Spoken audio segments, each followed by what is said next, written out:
9th class गोटे chapter अच्छे जेमती कि 3टा मेथड अच्छे लिनियर इक्वेशन इनटू वैल्यू है 3टा मेथड अच्छे गोटे हूँ ओडिया जब कहमी बोले अपसारण प्रतिकल्पना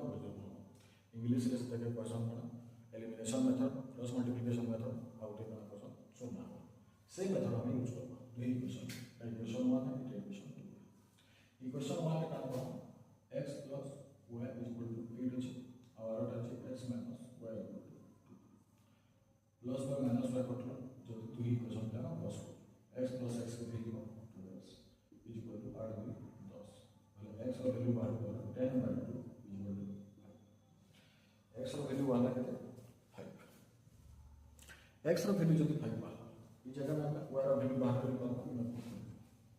ये इक्वेशन में जितना हम पुट करो 5 plus y is equal to 8 है मतलब y is equal to 8 minus 5 is equal to 3 हमें कहला स्टार्टिंग रो नंबर कणा निकला 10x plus y बोले 5 से 10 के मल्टीप्लाई करना और प्लस 3 करना बोले हमारा नंबर है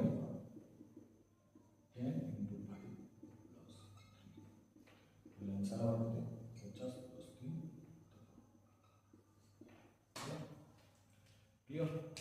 then what is the number